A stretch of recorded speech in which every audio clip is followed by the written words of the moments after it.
туура эмес чечим чыкты, адилетсиздик чечим чыкты. Мен бул күндү 9 жыл 4 ай күттүм мен. Адилеттүү чечим чыгат, мынакей Сатыев келди, Садыр Жапаров өзү айтып атты, адилеттүү чечим болот деп, мына сот орношту, мындай элдер уже ишеним коюп баштады. Ошого мен ишенгем, акырына чейин мына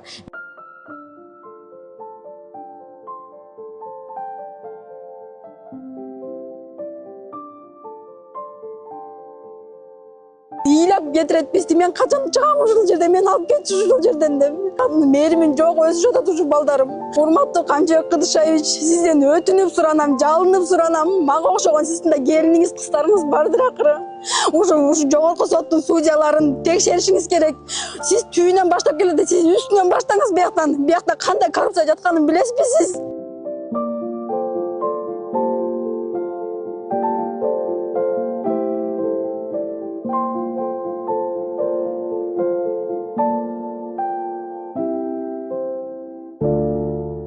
Жаш болсо да алты баланын апасы, жолдошум өмүр бою эркинен ажыраса дагы өмүрүмдүн аягына чейин күткөнгө даярмын. Себеби анын күнөөсү жок экенине ишенимде Жанара Базарбаева. 9,5 жылдан кийинки жогорку соттун чечими бүгүн өзгөртүүсүз күчүнө калды. Алты баланы ээрчитип алып, Сейилбакта арманын айтып берсе, жүрөгүң титирейт. Мен ушул акыркы чечимде ушул нерсени мен канча жыл күтүп, адилеттүү чечим чыгат, мынакей Сатыев келди, Садыр Жапаров өзү айтып атты, адилеттүү чечим болот деп, мына сот орношту, мындай элдер уже ишеним коюп баштады. Ошого мен ишенгем, акырына чейин мен ошо сиздерге дагы булга чейин кайрылбаганымдын себеби ошол болчу. Адилеттүү чечим чыкса, ушу менен бүтүп кетет деген ойдо бүгүн негизи 9:30 башталмак. Мен саат 8 эле келип отурдум ошол жерге. Ал жерде бир суроо да берилген жок, прокуратура тарабынан 3 судья отурду. Мындай кайдыгерлик эле карап коюшту. Бир суроо да берген жок, сурап да койгон жок. Кандай айтсам, тоогурдап эле камалып кеткендей эле бир сот болду да. Кайдыгерлик болду. Мен башкача үмүт кылып күткөн болчу. Мен бийлик келди, мына Ташиев келди, Садыр Жапаров сотту ордуна койду, мындай адамдарда ишенич пайда болду деген үмүт менде аябай чоң болчу. Мен келгенимде ашып кетсе 20 мүнөт сот болду, 5 мүнөттө окуп бүттү, 20 мүнөткө 15 мүнөттө бир чечимине кирип кетти, чечим чыгарышканы. Мен аябай жакшы үмүт кылып күткөн болчумун ушу чечимге, аябай мындай кеч болуп кеткенинен, жакшы чечим чыгарат го деп мен баягы бүт полный фактылар менен, далилдер менен көрсөтүп берген учурда дагы ошол жерде отурган прокуратурадагы аял бир ушул жерде эмне бар эле, кандай жагдай эле, эмне үчүн ушуга чейин караган жоксуң, кайрылган жоксуң, эмне 9 жыл өткөндөн кийин келдиң деген бир суроону берип койгон жок мага. Мен ушу жакшы үмүт менен күтүп отурдум эле, чыккандан кийин баягы ушу күчүндө калтырылсын дегенде мен үйбөгөн жерим күйүп кетти.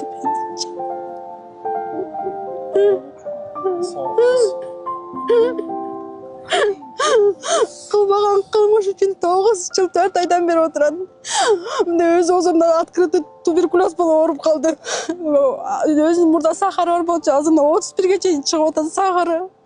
Кайнена кайнатам өтүп кетти. Ошолор тирүү болгондо да мүмкүн магалар мындай поддержка болот беле. Мен ал чуркаганды өзүм жалгыз эле чуркап атам азырынакей. 1,5 жылдан бери ак үйгө барам, көк үйүнө барам, сотко келем, суукка карабай, ысыкка карабай, кабыл абалына барам. Жок, эртең келиңиз, бүрсүгүнү келиңиз, ошентип эле мени алдап жөнөтүп коюшат. Бишкектен атайын жалап аткарып мен балдарымды таштап коюп барсам, Сулпук Каруулу деген мени кабыл алды. Ошо бир начальник, следовательдер начальниги, анан кийин ошо документация боюнча бирөөнүн чоңу келди. Ошо үчөө мени 2 саат күлүп сүйлөшөт экен алар. Аларга баары бир алар жылуу жумшак жерде отурушат. Менин балдарым биякта ачка отурат. Мен 3 ай, 4 ай ар бир квартирада ушинтип жашап жүрдүм мен. Меникиндей жашоо эч кимге каалабайм менчи. Түрмөдөн телефон чалып, күйөөңдүн өмүрүн сактап калгың келсе, акча алып келип бересиң деп мажбурлаган күндөр да болгон.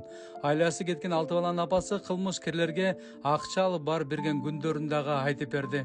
Оштун СИЗОсунда отурган кезде мага чалчы эле ошол жакта мынчанчы күнү саат мынча акчаны алып келип берем, эмесе мен арым отурам, мен чооступ атат деп. Мен эмне кылам андан, айлам жок. Ушу балдардын атасы деп колуман келишинче акча алып берип аттым. Казак дегени чыкты. Ачки тагынган, кадимкидей эле КППга чыгат экен. Алар да солдат деген, алар тоготпойбу билбейм. Жанара деген ким деди. Мен десем, алып келдиңби дейт. Ооба деп кагаз коруп алып чыгып бердим. Алып ошо менен наракка кирип кетти. Мен көрбөгөн күнүм калбады меничи. Ал жак акча ташып жүрдүм. Ошол кезде могу балам колунда алдей болчу. 2 айлык алдей болчу ушу балам. Бул балам уже азыр 1-классты бүтүп атат. Алардын акчасы колуман келишинче акча ташып жүрдүм. Ар кимден тиремчи болдум. Булардан акча сурайм, тигиден акча. Азыр мен бирөөгө чалсам, бирөө менин телефонумду албайт, жанарада акча сурайт деп. Жолдошу түрмөдө жалгыз бой аялды 6 баласы менен баардык эле батирдин ээлери батыра бербейт. Бир баласы ДЦП деген оору менен төрөлгөн. Эркинен ажыратылган жолдошунун атасы менен апасы дагы бул дүйнөдөн кош айтышкан. Өзү болсо рак илдетине чалдыгып, оор күндөрдү башынан кечирип келет.